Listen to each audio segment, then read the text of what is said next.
enunciar los principales principios que constituyen el espíritu moderno y que han entrado en la Iglesia a través de este movimiento que se llamó modernismo, que fue, diríamos así, condenado por San Pío X en una encíclica famosa, pero que retoma fuerza en el Concilio Vaticano II y logra meter baza, a veces dentro de la enseñanza misma del Vaticano. Los principios son estos 5, que constituyen, creo yo, las líneas esenciales que califican al espíritu moderno. Cada uno de estos principios que aquí aparece con un ismo añadido es porque quieren decir que el término, diríamos así, normal, aceptable, era conocido por el pensamiento tradicional. Pero el ismo indica siempre una cierta hipertrofia, una inflación del término, lo que lo hace ya exagerado y lo arranca del quicio natural, en el cual el término significaba algo que puede ser conocido y perfectamente entendido por todos nosotros. El inmanentismo se funda en el carácter inmanente de nuestro conocimiento. La palabra inmanente apunta a un contenido que se da en la interioridad del conocimiento. Es un hecho que nosotros no conocemos las cosas de una manera exhaustiva, total, completa. La conocemos aproximadamente.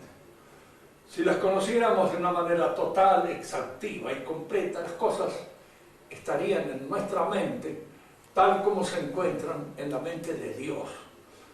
De manera que en el acto del conocimiento hay un cierto desprendimiento o separación de elementos que no son asimilables por el conocimiento.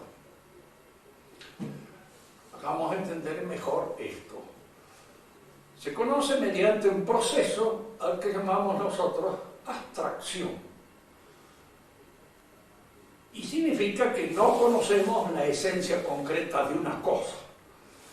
Yo no me conozco en mi esencia concreta ni a mí mismo. Me conozco mediante esos procesos de abstracción, por los cuales voy penetrando, podemos así decir, en el constitutivo íntimo de mi realidad. Pero siempre hay en la realidad aspectos que escapan a nuestro conocimiento y que la abstracción, por no ser asimilable, los deja a un lado. Por ejemplo, sabemos que cualquiera de ustedes es un ser humano, un hombre, pero con eso no decimos lo que son ustedes. Simplemente señalamos un carácter que surge a nuestra consideración y que en alguna medida destaca algo que es fundamental en ustedes, la humanidad o el ser humano. Pero los aspectos, diríamos así, que los individualizan y que los hacen ser este ser humano particular que cada uno de ustedes es, eso no es conocido por nosotros. Es decir, no es conocido de una manera terminante. Yo sé que cada uno de ustedes es único, que no hay otro igual. Eso lo sabemos todo. Pero ¿en qué consiste esa unicidad? No lo sabemos. ¿Qué es lo que determina con toda precisión este carácter único que tiene este ser humano determinado y concreto? No lo sé. Eso escapa para mí. Por eso decía Aristóteles, con toda razón, no hay conocimiento de lo individual. Hay un conocimiento asintótico, acercado de lo que es el individuo, porque hay un retorno a la realidad concreta, retorno que se fija en esta intuición que consiste en la percepción sensible de cada uno de ustedes. Sé que es un ser humano, sé que es un ser humano único, irreiterable, pero no sé en qué consiste esa unicidad, esa irreiterabilidad. Y en mí mismo la reconozco. Yo supongo que Dios ha querido decir algo conmigo, para eso me ha dado el ser. Pero ¿qué es lo que ha querido decir Dios? No sé, me aproximo. Por eso, a lo largo de la vida, y ya cuento unos cuantos añitos, más o menos uno se da cuenta cuál puede ser a veces lo que Dios quiso que yo hiciera. Que no es exactamente lo que yo quería hacer, pero es lo que Dios quiso que hiciera. Y es lo que surgió de alguna manera de los actos que me han ido constituyendo a lo largo de la vida. Nosotros no conocemos las cosas como ellas son, así en su realidad concreta. La conocemos por aproximación a través de la abstracción. Pero el inmanentismo consiste en que el conocimiento de las cosas es el que nosotros tenemos. Y esa es su realidad y no hay otra.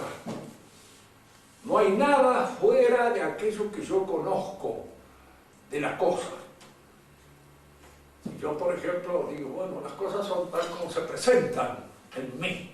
No es cierto, así es, tal como se presentan en mí. Y a mí se me presentan también al mismo tiempo como algo misterioso, no totalmente conocido por mí. Y si yo le digo esto al inmanente, le dice, sí, cierto, así se le presenta. Y se quedó de ahí. Pero las cosas me indican que son una realidad independiente de mi mente. Sí, efectivamente, eso es lo que me indica y lo que está en mi mente. Es eso, de que son una realidad independiente de mi mente. Usted no lo puede sacar de ahí. Y aparentemente lo que ellos dicen es cierto, pero no dan pie a lo que nosotros llamamos esas evidencias inmediatas que se fundan en el conocimiento sensible. Ustedes son algo distinto a mi inteligencia. Y lo que yo entiendo de cada uno de ustedes no son ustedes. Es algo aproximativo. Pero eso porque está fundado en una realidad que se me presenta distinta a mí como evidentemente distinta, de inmediato. El inmanentismo niega la evidencia inmediata del conocimiento sensible. Hemos visto cómo esta aventura se produce históricamente en el pensamiento de Descartes, cómo alcanza una sistematización más acabada en el pensamiento de Kant y posteriormente en el de Hegel. Y más adelante, porque indudablemente todos estos pensamientos, en la medida en que van mostrando lo que podríamos llamar sus dificultades para entender, aparece dentro de ese mismo movimiento el pensamiento que lo niega. El existencialismo nace como una crítica hecha al pensamiento de Hegel.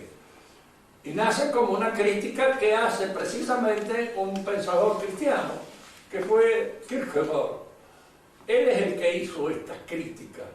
Y una crítica bien hecha. El existencialismo se funda en el pensamiento de Kierkegaard. Pero Kierkegaard no quiso extraer las consecuencias que extraen posteriormente los existencialistas. Para el existencialista, la verdad es aquello que a mí se me presenta como tal. Tomemos un ejemplo. Cristo murió y resucitó. Para nosotros es Señor, efectiva y realmente, independientemente de que yo lo crea o no lo crea. Cristo murió y resucitó. Tomás Dídimo lo supo. Nosotros lo creemos. Tomás Dídimo lo supo porque tocó las llagas. También él al principio no lo creía, pero cuando lo vio, tocó y tuvo la evidencia sensible de esa resurrección, entonces recién creyó. ¿Qué es lo que nos dice un teólogo existencialista con respecto a esto. Que Cristo efectivamente murió y resucitó para el creyente. Y para el no creyente, tal vez murió, pero resucitar no, porque él no admite la resurrección. Pero el creyente la admite como un elemento de fe y la hace una vivencia de su propia realidad. Y entonces esto se convierte ahora en una vivencia de aquel que cree. ¿Se entiende esto? Es decir, el que cree inventa la realidad. Por esa fuerza especial que da la fe, según el pensamiento modernista. ¿Qué es la fe para nosotros? Fíjense que aquí hay dos aspectos que distinguen claramente. En el orden común es la aceptación de un testimonio que da alguien, y en el cual yo acepto el testimonio porque no me repugna intelectualmente. Si alguien me dice a veces que ha hecho tal o cual cosa, yo pienso en él primero, el conocimiento que tengo de esto, capaz de haberla hecho, puede haberla hecho. Tal vez piense, no es capaz de haberla hecho, que la ley está macaneando. Dice una cosa por otra, pero lo que está diciendo es falso. Es decir, el testimonio puede ser aceptado mediante un movimiento inteligente. Es la inteligencia la que adhiere al testimonio. Y al mismo tiempo es la voluntad la que cierra el testimonio. Porque a veces alguien nos ha contado una mentira, pero yo le quiero creer. El marido engañado siempre cree lo que le dice a su mujer. Y en un momento determinado puede resultar que lo que le dice a su mujer no sea del todo cierto. Pero quiere creer. Porque a veces por razones de tranquilidad, para no tener que preocuparse y para no tener que pensar que en realidad es un marido engañado. Entonces, no queriendo pensar eso, acepta lo que dice su mujer. Entonces, fíjense, siempre en la fe hay estos dos elementos. El elemento inteligente, que es el que formalmente determina el carácter de la fe. La fe siempre es un acto de inteligencia. Siempre es un acto de inteligencia. La inteligencia acepta. ¿Por qué? Porque no lo encuentra repugnante, porque no lo rechaza, porque no le resulta mal. A veces, fíjense que aceptamos lo que nos dice un testigo y tenemos del testigo la peor idea que puede darse. Alguien nos dice que ha cometido una barbaridad, nos dice, este es tan degenerado que es capaz de haberlo hecho. Y creemos en lo que nos dice nada más que por el conocimiento de su maldad, de su incapacidad de obrar bien. Pero aquí es donde nosotros entramos en un misterio. La fe esa es la fe natural, lo que llamamos la fe confianza. La fe puesta en la palabra de alguien, de un hombre, de una persona. Pero cuando alguien nos dice, Cristo es Dios, es la segunda persona, el verbo encarnado, como diría el padre Buela. Nosotros podemos pensar entonces que Cristo es Dios. Y si aceptamos que es Dios, lo aceptamos por lo que podríamos llamar nosotros una aceptación de tipo natural. No. ¿Por qué? Porque naturalmente ningún hombre puede ser Dios. Y si lo aceptamos, ¿por qué lo aceptamos? Porque hay algo que nos lo hace aceptar. Es decir, porque nosotros nos damos cuenta de alguna manera que eso constituye una gracia especial, que nos permite aceptar eso que aparentemente contradice nuestra experiencia. Fíjense que no contradice totalmente nuestra razón, porque si no, no lo aceptaríamos. ¿Por qué no contradice totalmente nuestra razón? Porque Dios puede hacer, puede encarnarse en un hombre. ¿Por qué no? Dios es omnipotente, y si es omnipotente puede hacer algo. Puede hacer un milagro, puede hacer cualquier cosa, y yo lo acepto en ese sentido. Es decir, que a la razón no la repugna. Lo que repugna es al orden natural de las cosas al que yo estoy acostumbrado. Y entonces, por fe puramente natural no lo acepto, pero lo acepto por esta imposición sobrenatural de la fe que Dios me dio. Para el modernismo la fe no es esto. La fe es una especie de vivencia especial. Es decir, es en el hombre una especie de predisposición que nace de lo que podríamos llamar su vacío ontológico. El hombre no es completo si en alguna medida no lo planifica en alguna medida la presencia de Dios. El hombre es un huérfano de esa presencia y el hombre busca esa presencia, todos los hombres. Entonces hay en él un deseo de infinito, hay en él un deseo de encontrarse con el sumo bien, y este deseo de encontrarse con el sumo bien es válido para todos los hombres. Fíjense que porque eso no es la fe según nuestra tradición, eso es la fe según el modernismo. Indudablemente esa fe está tanto en el maometano como lo está en el judío, como lo está en el budista, como lo está en Mongo, cualquiera. Todos ellos pueden tener esa fe porque en todos existe ese vacío de encontrarse con el infinito y esa necesidad de encontrarse con el infinito. Y es este tipo de fe, esa especie de sentimiento de vacío que trata de llenarse con la planificación del ser, lo que constituye la fe inmanentista en el modernista. Y por eso explica también de que para el modernista todas las religiones son válidas, todas. ¿Por qué? Porque tratan de llenar ese vacío. Y ese es un vacío constitutivo de la naturaleza humana. Si es un vacío constitutivo de la naturaleza humana, no es una gracia sobrenatural. ¿Entiendes? Es algo natural en el hombre, no algo sobrenatural.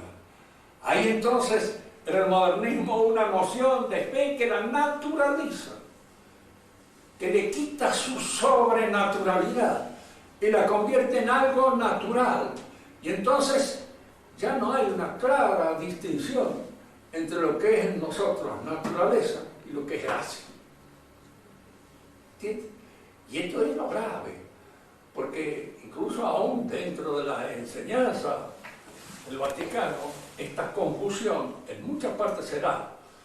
Les diré que los modernistas en general, y sobre todo a través de los distintos documentos con que el Vaticano nos dice o nos da a entender sus creencias, tienen la gran virtud de hablar un lenguaje que no sé si ellos lo entienden, pero que nosotros no lo entendemos, de eso es con toda seguridad.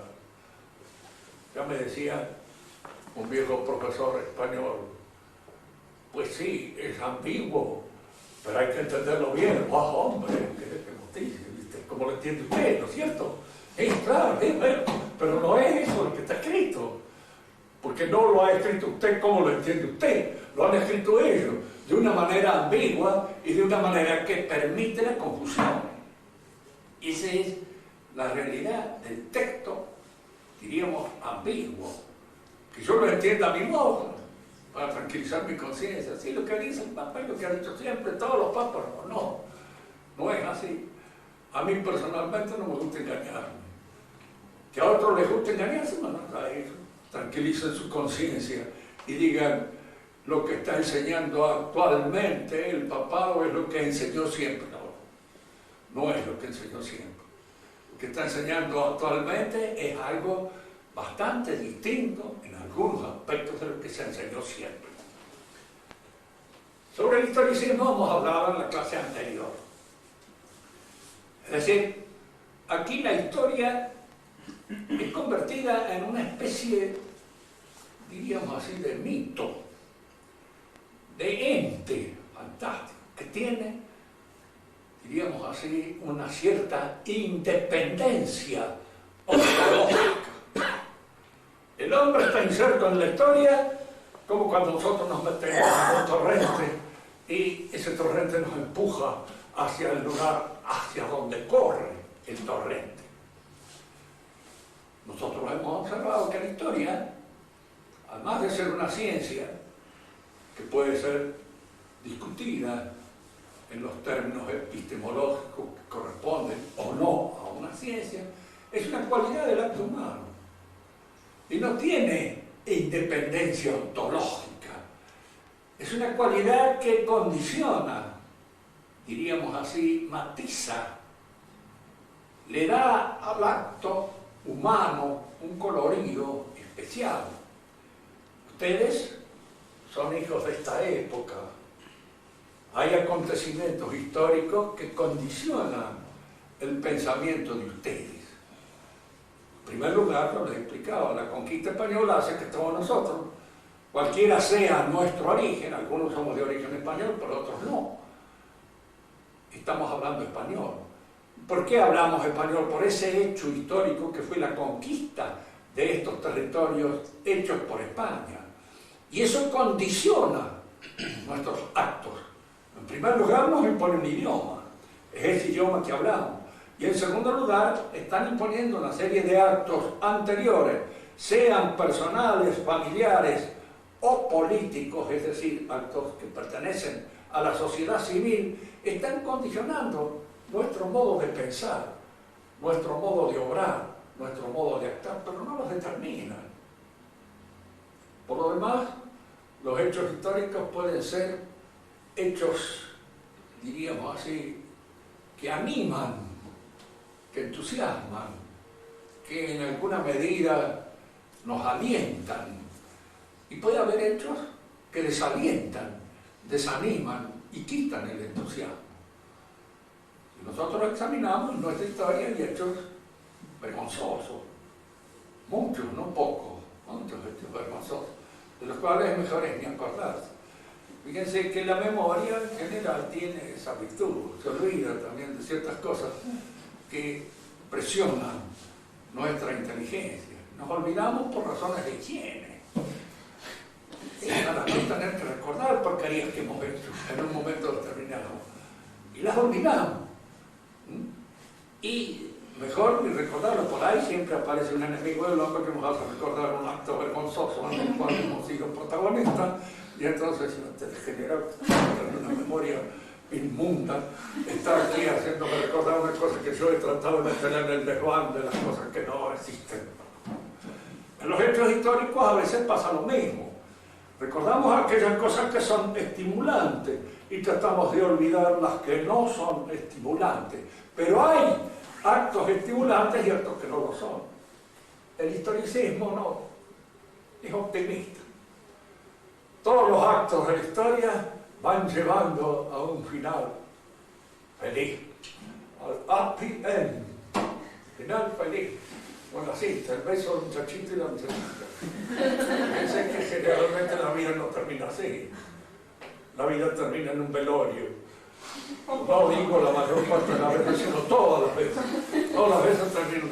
Es decir, que la vida es o nos lleva a nosotros individualmente considerados a una situación de violencia catastrófica. ¿Qué es así? Uno va, porque usted es muy pesimista, vos sos optimista, ¿sí? Vas a seguir viviendo después de muerto, con toda seguridad. Te felicito, porque yo personalmente sé que nuestra vida termina, y no termina a gusto nuestro. Termina siempre de una manera que nos disgusta realmente, porque el hombre fue condenado a muerte. Y si el hombre fue condenado a muerte, es porque la muerte es un acto violento. Ojalá morirse sea como ir a dormir.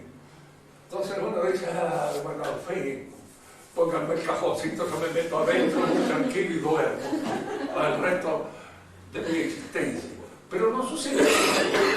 Sucede que la muerte es violenta y es algo que nos atosiga en un momento determinado que no queremos y que no la deseamos de ninguna manera. A veces la podemos desear porque nos está resultando más incómoda la vida, pero eso es peor, porque entonces ya deseamos la muerte por la incomodidad que nos produce el tener que existir.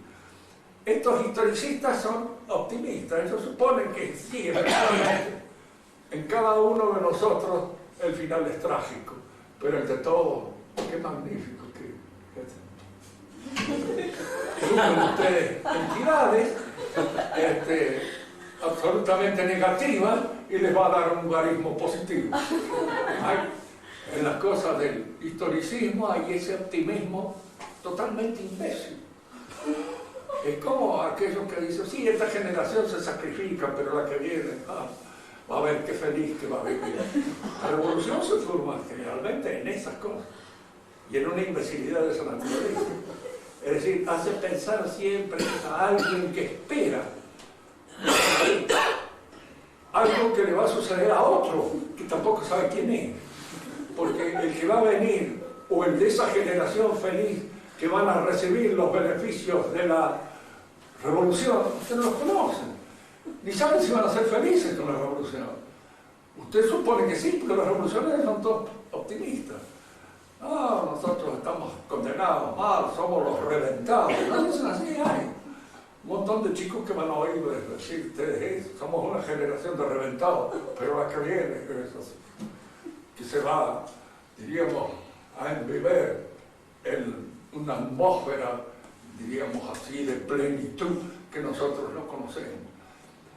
Es como esperar algo que no esperamos en función de otro que ni sabemos quién es. Es decir, algo absurdo, totalmente, y que es lo que constituye este optimismo historicista.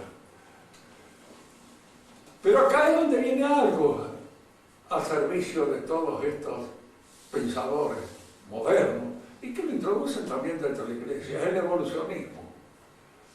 Fíjense que las cosas evolucionan, es un término suave. La enfermedad evoluciona. Ahora que evolucione para bien o para mal, bueno, el médico es el que puede saber. Va siguiendo una buena evolución, va siguiendo una mala evolución. El fuego que termina en una casa evoluciona, así hasta que consume la casa. En un momento determinado puede suceder eso. Puede suceder que se apague, o que los bomberos lo detengan, etcétera, etcétera. Pero sobre esos efectos de la evolución nosotros no sabemos. La evolución ha venido acá como una especie de noción que nace de la biología, ¿cierto? Es decir, surge de la biología. En la biología hay efectivamente un movimiento en el ser humano al que podemos llamar con toda pedantería ontogenético, porque es del nacimiento hasta la muerte de un hombre, ¿no es cierto? Ese movimiento constituye una evolución. Y en esa evolución se ve el progreso, realiza el ser que comienza por ser un niñito que no tiene absolutamente ningún acto que lo constituya todavía en un ser humano consciente, se va volviendo cada vez más consciente, se va perfeccionando cada vez más en todas aquellas notas que constituyen su vida, su existencia. Todo eso es, efectivamente existe, pero también viene lo otro, la involución. Y este niñito se hace un muchacho, este muchacho se hace un hombre, este hombre se hace un viejo, y ya empiezan a entrar en él una serie de elementos perturbadores, como puede ser la arteriosclerosis, como puede ser cualquier otro elemento que lo va produciendo al lado, hasta llevarlo a su perfección completa, que es el cadáver, donde entra ya definitivamente inaugurando lo que podríamos llamar la plenitud de su ser. Así está al lado. Porque ya ni oye, ni siente, ni nada. Yo he perdido el oído, he perdido la vista, he perdido el olfato, pero todavía me queda el tacto. Y entonces, por esa razón, todavía no he logrado completar el cadáver. Pero en algún momento espero que eso se realice ya de manera definitiva. En estos evolucionistas aparece ese movimiento ya no solamente como un movimiento ontogenético perfectamente explicable en términos de sentido común, sino como un movimiento que afecta a toda la realidad biológica o psicofísica. Es decir, los animales evolucionan, se van convirtiendo en animales mejores. Estos animales mejores se van convirtiendo en esas cosas magníficas que somos nosotros, y a partir de nosotros sigue evolucionando, probablemente apuntando hacia el superhombre, o apuntando a, como piensa Teilhard de Chardin, al Cristo cósmico. ¿El Cristo cósmico quién es? El Cristo que va a surgir del movimiento evolutivo, progresista de la humanidad, y que apunta así como el resultado de un proceso que no es personal, sino biogenético, que pertenece a no sé qué oscuro movimiento de nuestra realidad biológica y que nos lleva inevitablemente hacia el punto omega, como decía Teilhard de Chardin, que es la realización total del Cristo en la tierra, del Cristo cósmico. Estas palabras son de uso corriente en muchos de los documentos papales, en los cuales se puede percibir esto, como si el Cristo cósmico fuera una cosa que fuera la punta del movimiento de evolución de nosotros. Pero es un movimiento de evolución porque, claro, admitimos que el hombre se perfecciona y puede santificarse, y que esta santificación llega en su plenitud en el momento de la muerte del hombre. Cuando se muere bien, así como saludo a los italianos, se non te vedo più felice morte. Y venía la felice morte, quiere decir que uno muera bien, que uno muera de acuerdo, diríamos así, con eso que Dios nos reclama. Y entonces allí está la santificación. Es cierto, este proceso evolutivo de perfeccionamiento espiritual se puede dar, pero es un proceso personal. Es un proceso en el cual tenemos que colaborar personalmente con nuestra inteligencia y con nuestra voluntad, con la gracia santificante. Y entonces podemos alcanzar y podemos lograr esta perfección, pero no es un proceso que se nos dé como un movimiento, diríamos así, biogenético, del cual no somos responsables, el cual se produce inevitablemente en nosotros, porque nos va llevando a ese final feliz, a ese happy end, que es precisamente aquello a lo cual apunta toda nuestra naturaleza. Ese es el evolucionismo, cual es el camino por esto, y que se convierte en una especie de proceso de purificación y de perfeccionamiento espiritual dentro de esta manera de concebir el proceso, diríamos, de cristificación que tienen los modernistas. El progresismo. La palabra progreso es una palabra que pertenece al elenco de términos que nosotros usamos habitualmente. El progreso sí existe. Lo que no existe es el progresismo, que hay cosas que progresan y otras que retroceden. Lo vemos nosotros, hay muchísima gente. Esto ha progresado, se ha hecho mejor, tiene una personalidad más confirmada que la que yo le conocía en otra época. Pero este otro ha retrocedido, cada vez está más imbécil, y parece que en él la imbecilidad va poco a poco aumentando, también progresando. Para los progresistas la imbecilidad no existe, parece. Como no existen las enfermedades, fíjense que las enfermedades también progresan, y puede progresar una enfermedad como puede progresar un bien. Cuando se habla del progreso, se habla de todos aquellos trabajos que se realizan, ya sea uno solo, dentro de una familia que ha progresado, que ha surgido tal vez de una situación bastante precaria en la que se encontraba, ha logrado un nivel más alto de realización, etcétera, etcétera. No, esos son progresos que se dan, pero también existen los retrocesos, que en alguna medida, diríamos así, equilibran esta noción exageradamente optimista del progreso.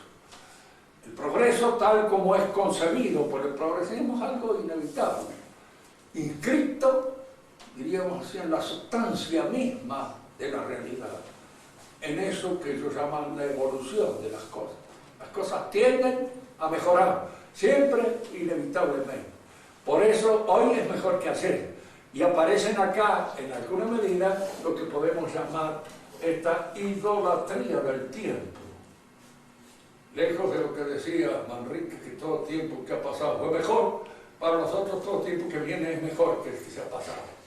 Y nosotros somos mejores porque recibimos de alguna manera una serie de estimulantes que pertenecen al orden de la historia y que nos hace que seamos superiores a los hombres que en el pasado hicieron la historia. Nosotros somos mejores. ¿Por qué? Porque hemos venido después. Y el que ha venido después es mejor que el que estaba antes. Eso es una convicción profunda que a nosotros nos afecta. Yo, por supuesto, puedo sentirme mucho mejor que mi abuelo, ¿no es cierto? Pobre diablo, no comprendí un montón de cosas que hay. No sabía, yo tampoco las comprendo. Qué curioso que eso suele suceder a veces. Lo que es esas cosas que sabe Enrique Barrio, por ejemplo, no las entiendo ni para atrás ni para adelante. Él me habla de IBM o de esto, del otro, de computadora y no entiendo nada. Pero tampoco mi abuelo las entendía con toda seguridad. Pero esto le podría dar progreso a todos mis nietos porque sí, eso las entienden. Y las entienden bien porque se ha creado una atmósfera en la cual reciben todos esos elementos y son capaces de manejarlos con holgura, cosa que yo no puedo hacer. El progreso entonces es también una idea que entra. Y así como progresan los hombres, o progresan las sociedades, que cada vez se van haciendo mejores. Y esto lo leen ustedes a veces en documentos papales, lo dicen. Las mujeres al fin se han logrado liberar de un montón de cosas. Se han logrado liberar del peso de los hijos, por ejemplo. Pueden evitarlo tranquilamente, sin dejar de tener las relaciones que corresponden. Pero se han evitado o se evitan o logran el peso de la fecundidad. Es una gran liberación. Se han liberado de la familia. Ya no pesa sobre ellos más la familia. Yo conocía un montón de muchachas que pertenecían en mi pueblo y que se han ido a Buenos Aires liberándose del peso de la familia. Lo que no han podido liberarse es del peso del gerente, ni han podido liberarse del peso del dueño de la fábrica donde trabajan, ni el peso de un montón de seres que se encuentran allí desde ese momento sustituyendo al padre y que lo mandan con toda seguridad de una manera mucho menos cariñosa de aquella en que podía mandarlo al padre. Pero se han liberado y han logrado hacer su vida. Esto de ser su vida significa precisamente liberarse de todo. Fíjense que es, de alguna manera, el resultado más profundo de nuestra época neomoderna. Nos estamos liberando de todo. Nos estamos liberando, las mujeres se liberan de nosotros nos liberamos de las mujeres. Sí, porque ese es el resultado. Resulta que yo siempre he pensado que un hombre y una mujer que se casan se hacen mutuamente. Porque a un hombre lo hace una mujer y a una mujer lo hace un hombre. Y entre los dos se hace, como madre y como padre. Pero en la actualidad no hay necesidad de eso, yo me he liberado de eso. Ni quiero ser padre, ni quiero ser madre, ni quiero ser un pito. Soy nada, esta especie de ser obispo que anda suelto en el aire, sin raíces, sin responsabilidad, sin estar atado ni ligado a ninguna responsabilidad. Porque claro que cuando somos padres, tenemos hijos, estamos atados por los hijos, estamos atados por los nietos, estamos atados por todas aquellas cosas que nos ligan y que crean en nosotros responsabilidades inmediatas. Yo una vez escribí una fábula muy buena, se la recomiendo. Se llama El árbol y la libertad. Entonces el árbol está allá, en su lugar, plantado, recibe todas las influencias que se encuentran a su próximo alrededor. El sol, el aire, la lluvia, atado a la tierra. Y la tierra recibe el jugo nutricio que lo sostiene. Un día viene la serpiente y le dice, no te da vergüenza, grandote, estar aquí aplastado como un infeliz, recibiendo de la tierra esa nutrición, cuando podrías convertirte en un hermoso tronco que sirviera de alguna manera para que construyeran un barco y pudieras andar por todos lados del mundo, cruzando las aguas, viajando, viendo distintas cosas. El árbol escucha, claro, la serpiente lo convence un poco Y dice, ¿cómo puedo hacer eso? Y dice, mira, dice, los hombres te pueden hacer y convertirte mañana en un barco de madera. Eso, pero los hombres son unos desgraciados que van a querer hacer leña conmigo. Ahora dice, pero no son imbéciles. Si se trata de negocio, van a saber qué negocio es el que vos podés producir. Y entonces él le dice, le da permiso a la serpiente para que la serpiente vaya y arregle sus cosas. Vienen los hombres, los talan, los arrancan, le cortan las raíces, lo despojan de sus ramas, lo convierten en un tronco, lo suben hasta una corriente y lo tiran al agua para que se lo lleve la corriente al lugar donde lo van a recibir en el aserradero. Y entonces la serpiente le dice, ahora sí sos libre. Y el alguno dice, no, pues claro, realmente es libre, pero dejó de ser un árbol. Se ha convertido en un tronco vacío, solo. Nosotros cuando seamos libres, cuando habramos roto todas las raíces existenciales que nos ligan a los que queremos, que nos ligan al amor de la mujer, al amor de los hijos, a todas esas cosas que van constituyendo poco a poco la atmósfera en la cual realizamos nuestra perfección. Porque nuestra perfección es esa, es entrar en este bien común que significa realizar aquellas cosas que nos hacen ser miembros de una sociedad.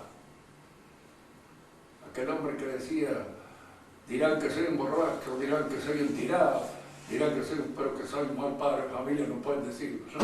Y que sigue siendo borracho y un tirado y todas esas cosas, pretendía ser un buen padre de familia. Pero ser un buen padre de familia tal vez es en un momento determinado lo que constituye la plenitud de un hombre dentro de un orden social determinado. Y cortamos todas esas raíces que nos atan, que nos ligan a lo que constituye nuestra realidad social. Indudablemente nos liberamos de muchas cosas, pero dejamos de ser un hombre. Nos hemos convertido en un ente abstracto, absurdo, completamente ineficaz, que es un poco la tendencia del mundo moderno. El ir destruyendo toda esa libertad. ¿Por qué no se quieren casar la gente de hoy? Para no tener la responsabilidad de tener que levantar un casamiento. Se juntan. Así decía don Miguel de Unamuno, bueno, antes la gente se casaba porque había casas. Dice, pero ahora que no hay casas, que hay pisos, ¿será que se pisan? Dice, pero no se casan. Porque el casamiento supone una casa. Acá es donde aparece el democratismo también, como última característica del mundo moderno y como última característica también de la intervención modernista de la Iglesia, que apuntan a eso, a que la Iglesia sea gobernada democráticamente. ¿Por qué nace el democratismo?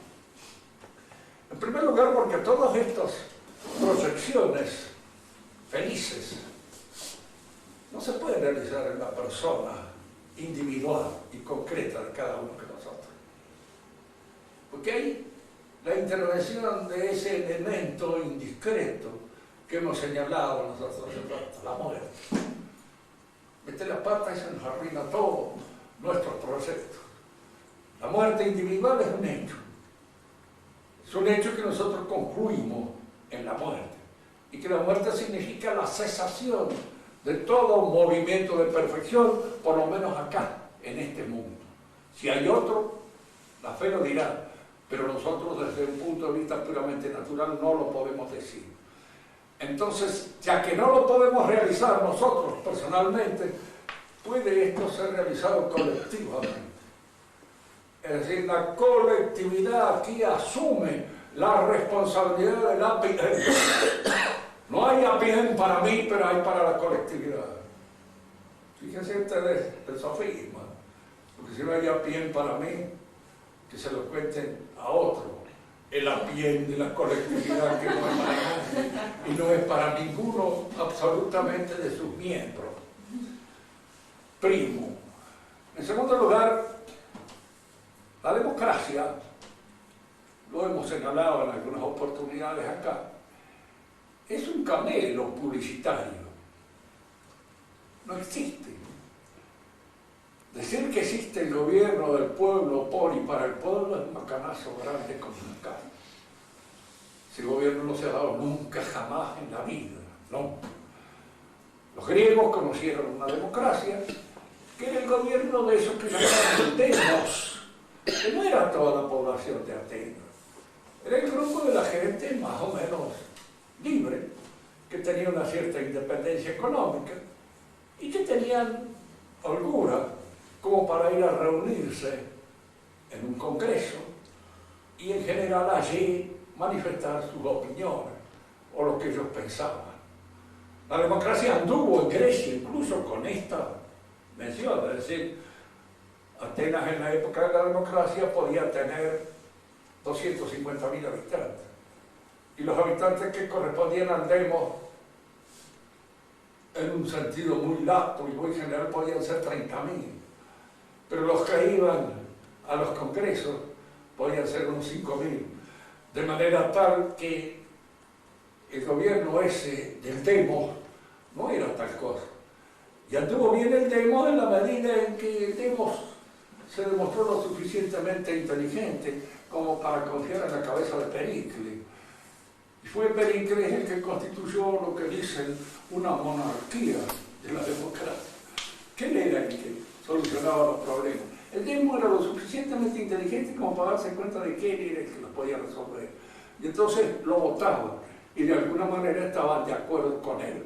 Cuando él murió, la democracia entró en un colapso y en poco tiempo desapareció, porque no puede mantener. Ahora, la democracia entre nosotros, la cosa más absurda que hay en el mundo.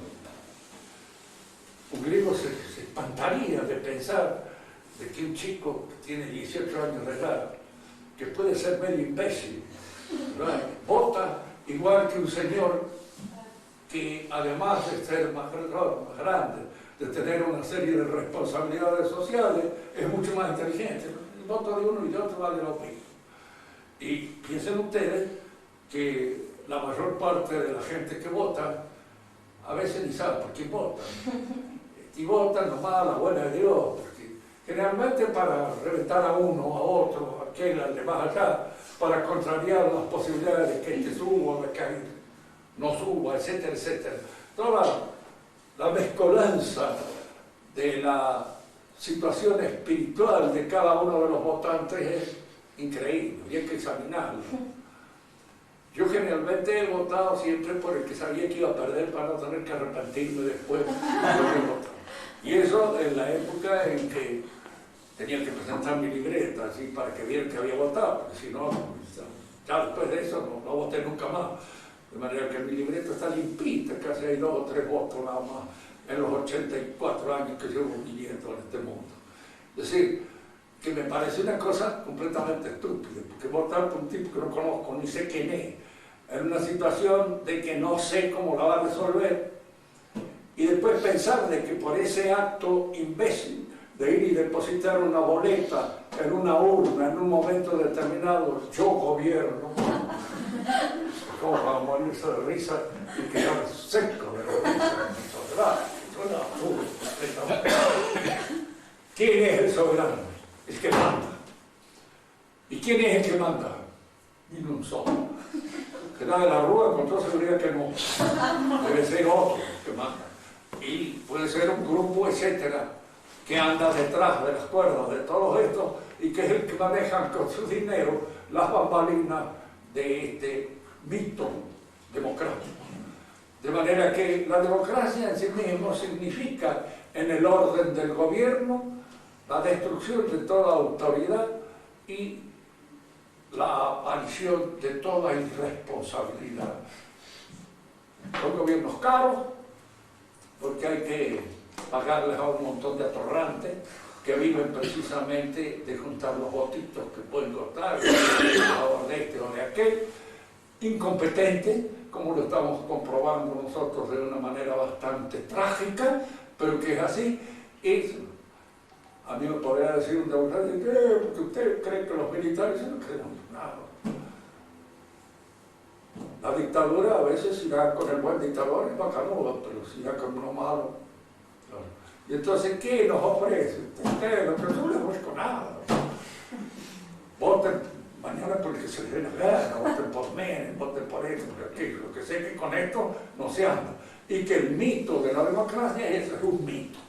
Si nosotros lo trasladamos al orden de las jerarquías eclesiásticas, cuando el Papa sea reemplazado por un colegio de obispos o por un colegio de cardenales, vamos a saber lo que es bueno. Y vamos a saber, diríamos, lo que es estar tironeado por un montón de ideas que no responden ya más a aquel sentido jerárquico que tenía cuando existía la monarquía católica, con el Papa a la cabeza. Fíjese que nosotros, los que pertenecemos a esta banda un poco extraña, que es la fraternidad sacerdotal, nosotros luchamos para que el Papa tenga la autoridad que le corresponde. Que algunos dicen, ustedes son enemigos del Papa. No, el enemigo fundamental del Papa es el Papa. Y algunos otros que están en torno de él, que quieren de alguna manera limar absolutamente toda la responsabilidad y la autoridad que tienen. Cuando lo consigan, habremos entrado ya efectivamente en la etapa final. Pero nosotros lo que queremos es eso, de que se consolide la autoridad y que se consolide el magisterio de la Iglesia y el carácter magisterial de la Iglesia. Eso es lo que queremos. Cuando alguien nos dice, no, ustedes están en contra, no, estamos a favor. Precisamente la lucha contra esta gente es esa, que ellos tienen que reconocer que nosotros lo que queremos es precisamente afianzar la autoridad del papado y afianzar la verdadera autoridad en el ejercicio auténtico del magisterio de la Iglesia, que se está disolviendo como consecuencia de la intromisión de estos elementos que al introducirse dentro del magisterio lo destruyen, lo diluyen, lo convierten en cualquier cosa. Con esto podemos dar por terminado nuestro, digamos, conversaciones sobre el modernismo. Porque decir más, ¿para qué? Ahora, si alguno de ustedes quiere preguntar, me refiero a los nuevos, soy bastante sordo, gracias a Dios, y eso es lo que me ha permitido tal vez sobrevivir todo este tiempo, gracias a los arreglos. Cuando lo llamas que es el San Pío X, que es el resumen de todas las herejías, ¿cuál es la preponderante dentro entre que las incluye? Bueno, mire, yo creo en cierto modo que cuando San Pío X se refiere al resumen de todas las herejías, está señalando el liberalismo. ¿Qué es el resumen de todas las herejías? El liberalismo es algo que está, diríamos así, apuntando desde el principio de la aparición de la Iglesia como un elemento que constituye la verdadera configuración de la constitución eclesial. Hagámonos entender en este sentido haciendo una comparación. Los judíos fueron designados y elegidos como nación, como pueblo, en el cual habría de nacer el Mesías, ¿verdad? Cuando el Mesías vino, resulta que el Mesías no reconoció al pueblo judío como el elemento constitutivo de la Iglesia. Constitución de la Iglesia se eligió a esta, aquel, demás, personas determinadas, no al pueblo. El pueblo, que es una organización, con su jefe a la cabeza, se enojó. Este no puede ser el Mesías.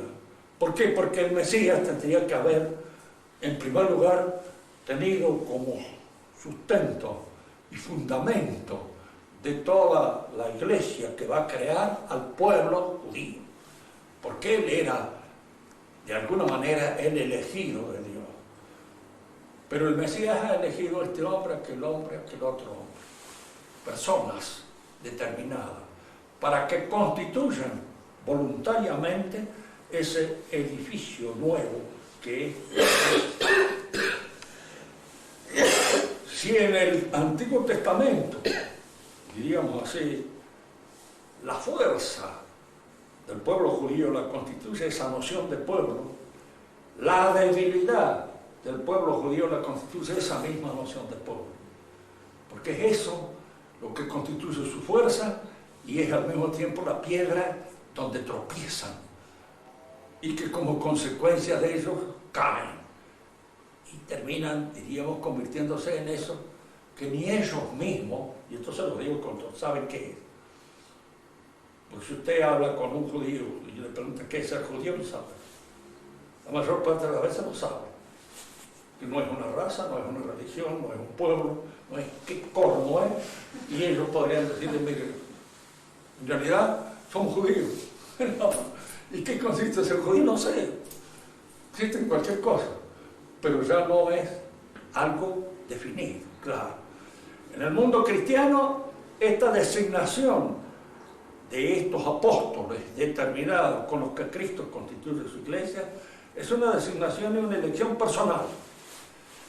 Entonces, fíjense, el personalismo constituye la fuerza del cristiano, porque cada uno de nosotros tenemos en colaboración con la gracia que santificar y que hacernos santos, cada uno de nosotros. Y eso no es encomendado a cada uno de nosotros. Porque los sacerdotes podrán ayudarnos a santificarnos, pero no nos pueden hacer santos por decreto.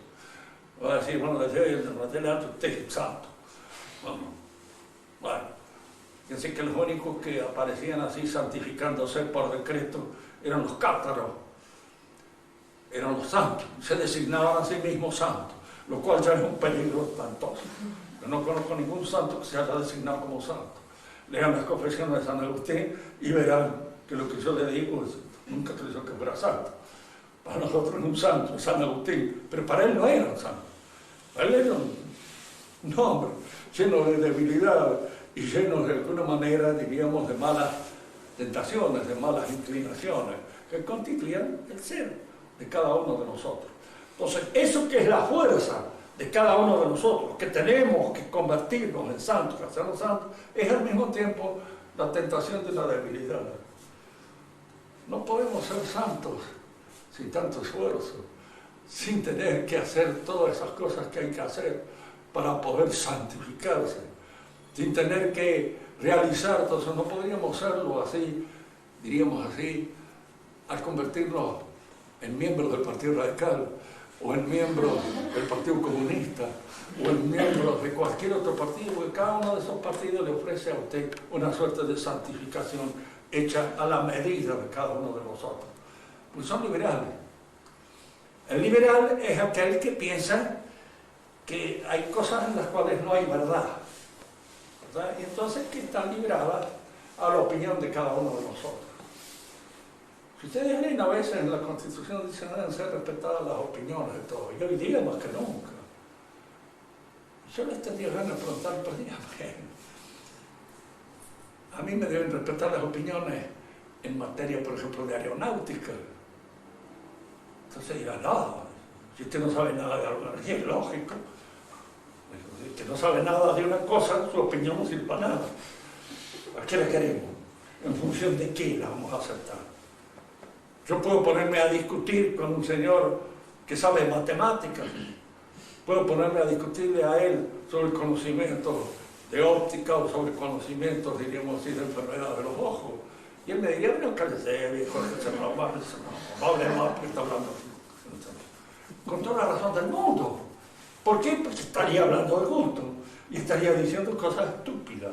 Es decir, que esta libertad del pensamiento en la cual se funda el gran principio del orden liberal es una estupidez. Lo que hay en nosotros es libertad para entender o no entender una verdad. Eso sí, somos libres.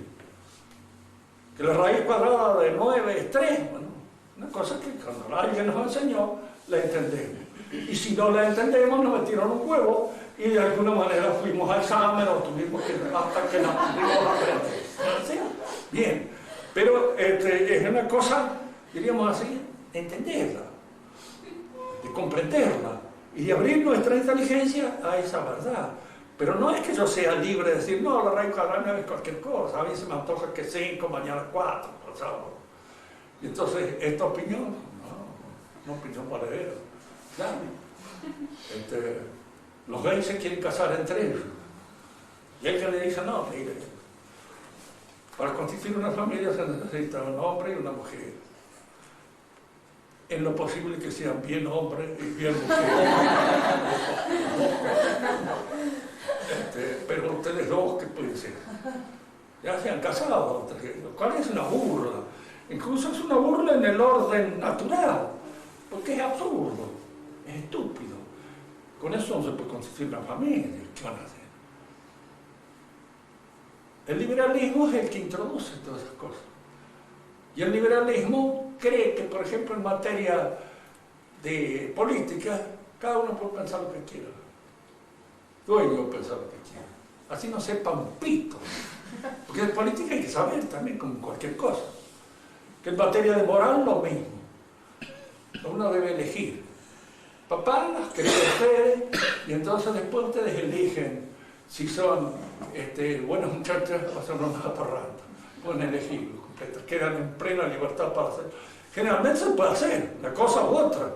De alguna manera está la dirección y el objetivo para hacerle ver cuáles son los inconvenientes de una y otra profesión. Pero el liberalismo es precisamente esa, es introducir, diríamos así, en la base de toda nuestra vida espiritual la irresponsabilidad. Y por eso es la peor de todas las herejías y es la madre de todas las otras herejías que nacen de ella. Y es lo que está bien. El Papa se declara liberal y personalista. ¿Sí? Y lo declaran algunas de las cosas. ¿Sí?